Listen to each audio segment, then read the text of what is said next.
Olá! Hoje a nossa videoaula é sobre plateumintes. Plateumintes também são conhecidos como vermes achatados. Eles são achatados dorso-ventralmente, como se fosse uma folha, fininhos como se fosse uma folha. E nós vamos encontrar algumas espécies bastante próximas e algumas que podem viver até dentro do ser humano. Vamos lá então? Muito bem.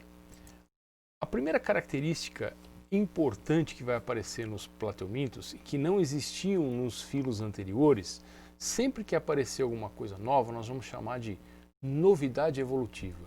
Tá bem? É a simetria bilateral. O que é isso? Quando eu olho para o animal, eu consigo identificar dois planos existentes num único corte. Então eu faço um plano de corte aqui e tem os dois lados iguaizinhos. Simetria bilateral. Você tem simetria bilateral, sabia?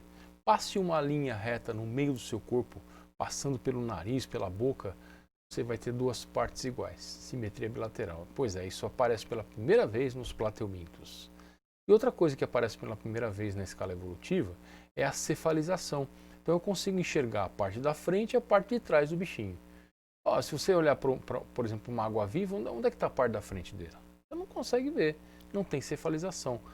Inaugura-se a cefalização nos plateumintos, tá bem? Nos plateumintes. Muito bem, os plateumintes têm uma quantidade enorme na natureza. A gente conhece hoje muito mais de 20 mil espécies e são, na sua grande maioria, de vida livre, mas alguns são parasitas. E tem parasita humano? Tem sim. Tem alguns de grande relevância, sendo que nós temos que destacar para as provas 3, pelo menos 3, tá bem?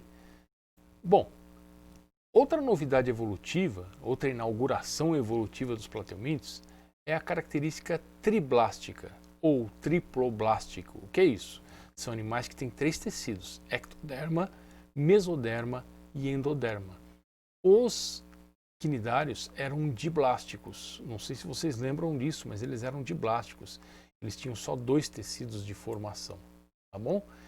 São animais acelomados, eles ainda não têm uma cavidade corpórea formada. Quando eu olho esse animal em corte, eu encontro lá então a ectoderma, a mesoderma preenchendo todo o espaço do animal e a endoderma. Mas tem uma cavidade aqui, professor, você acabou de falar que ele não tem cavidade. Espera aí, essa é outra coisa. Isso é a cavidade digestiva. Nesse animal começa a se formar um tubo digestivo. Está aí outra característica evolutiva, que não tinha nos grupos anteriores. Né? Só que esse animal ele vai ter uma boca, ele tem boca. Lembre-se que lá nos quinidários não tinha uma boca propriamente formada, tinha uma cavidade, né? Mas aqui não, tem uma boca mesmo, ele consegue engolir o alimento, fechar a boca e fazer a digestão lá dentro. A digestão já é extracelular, como era nos quinidários. Mas tem um probleminha, esse bichinho não tem ânus. Ué, professor, mas como é que faz? Engole e faz o quê? Espera digerir e gospe. No bom sentido, né? E regurgita, joga para fora novamente. Isso é um dificultador, pensem bem. O bicho tem que comer, esperar digerir, jogar fora para poder comer de novo, né? Mas já evoluiu, né, em relação aos quinidários, que não conseguia nem engolir. Muito bem, essa boquinha, né, que está aqui na ponta, ela é ligada a uma faringe que é protrátil. O que é isso? Consegue ser colocada para fora e guardada quando for necessário, tá bom? Bom, esse animalzinho, né, essa planária, ela já tem um sistema de locomoção estruturado no sentido de ter musculatura que dá sustentação ao animal e ao longo de todo o corpo cílios que faz com que ele deslize, como ele vive em ambientes úmidos ou na água, ele consegue deslizar na água assim de uma forma fantástica, né?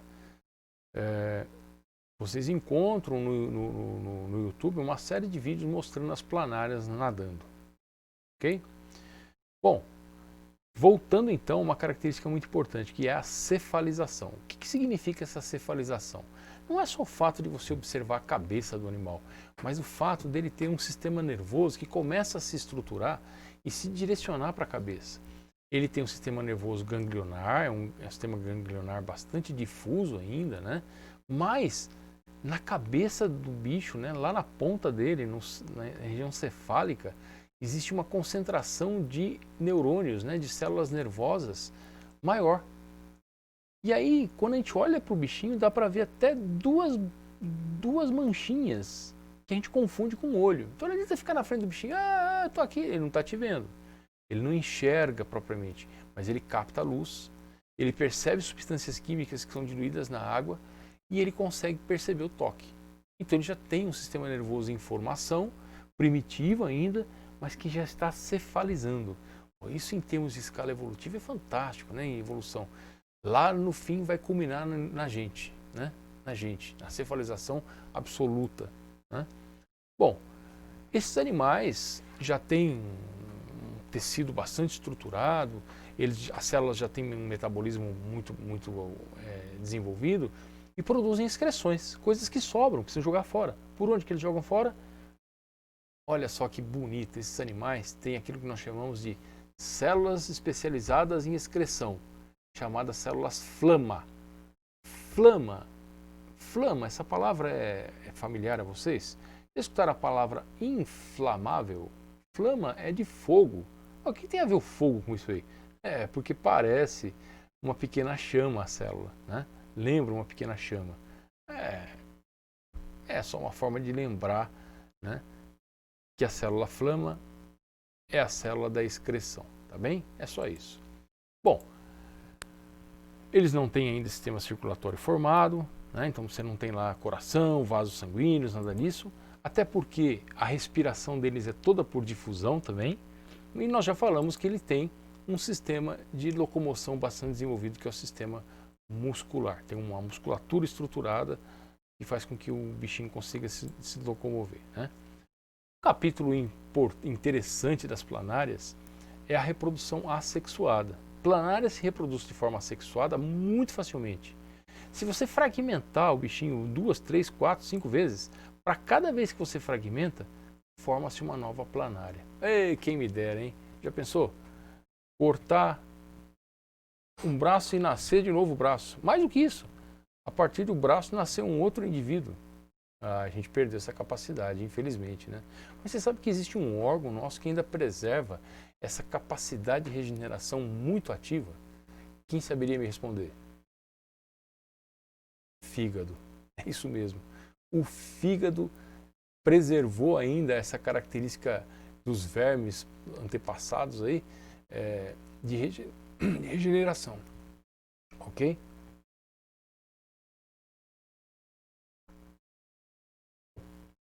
Mas se regenerar tem sua parte negativa. Qual é a parte negativa? É porque diminui a variabilidade. Lembra do tio Darwin do ano passado, lá do primeiro ano?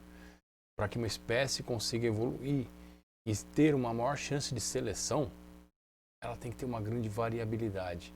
E isso não é bom. Reprodução assexuada não é bom para variabilidade, porque todos esses pedacinhos são iguais geneticamente. Então, mesmo tendo essa capacidade grande de regeneração, as planárias elas têm reprodução sexuada também. São hermafroditas, mas cruzam. Cruzam porque ao cruzar, elas misturam os seus genes e aumenta a chance de sobrevivência da espécie. Tá bem? Bom, as planárias, né, é de uma classe específica dos plateumintes chamada tuberlária. Então nós vamos ter 3 classes importantes nos plateumintos. A primeira, a tuberlária, que é das planárias.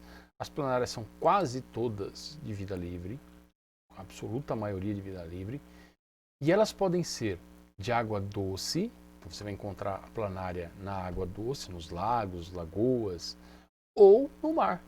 E as planárias marinhas, elas são lindas, elas são coloridas, né? E erroneamente chamadas de lesmas marinhas. Não são lesmas, né? Porque lesmas são o quê? Moluscos. Elas são planárias, são vermes marinhos, né?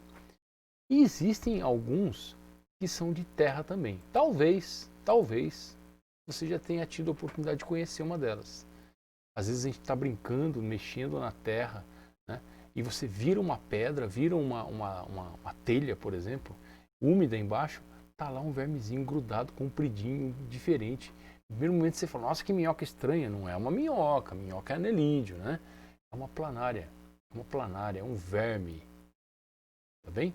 As planárias de terra, essas que são compridas assim, elas não causam mal nenhum para o humano, a não ser pelo fato de algumas delas serem grandes predadoras de minhoca. E a minhoca é importante para a agricultura. Na Europa, acreditem, existem caçadores de planária, né? Porque elas fazem com que o solo fique menos rico, porque elas vão se alimentar de minhocas, tá? Mas a grande maioria você vai encontrar em pequena quantidade, solitárias, então elas não vão causar nenhum impacto maior ao solo. O segundo grupo, né, a segunda classe de plateumintes é a classe trematoda ou tremátoda, né? Essa classe compreende todos os parasitas, ok? E nós temos dois parasitas importantes nesse grupo, o Schistosoma mansoni e a Facíola hepática. A Facíola hepática algumas vezes aparecem em provas de vestibular, né? Mas o Schistosoma aparece sempre. Por quê? Porque é um verme que causa um grande problema de saúde pública no país. Só que os vermes nós vamos estudar numa próxima videoaula. E aí, a terceira classe, então lembra-se, tuberlária, tremátoda, e a terceira classe é a cestoda, ou cestoda, que incluem as tênias. Gente, tem tênia para tudo quanto é bicho que você quiser imaginar. Tem tênia de peixe? Tem. Tem tênia de cachorro? Tem. Tem tênia para gato? Tem. Tem tênia para humano? Tem. Tá aí. Tênia solium, tênia saginata. São dois tipos de tênia que são que são parasitas do humano. E a diferença delas é básica, é simples. A tênia solium tem na sua cabeça, ou scolex também, a cabeça da tênia é chamada de scolex, tá? Na cabeça dela tem uma estrutura cheia de pequenas espículas de fixação, além das 4 ventosas. Eu estou vendo só 3, Jair. Não, mas outra está lá atrás, tá? Pense numa cabeça tridimensional aqui. Enquanto que a tênia saginata só tem as ventosas, ela não tem essa coroa aqui em cima. Tênia solium, tênia saginata. Uma no seu ciclo está ligada ao porco, nós vamos estudar isso lá numa próxima videoaula, e a outra no seu ciclo está ligada aos bovinos, à vaca, ao boi. Tá bem? Então, essas são as características principais dos plateumintos. Vocês perceberam que elas inauguram uma série de características importantes, né? E nós vamos ver agora, na nossa próxima videoaula, os plateumintos parasitas do humano.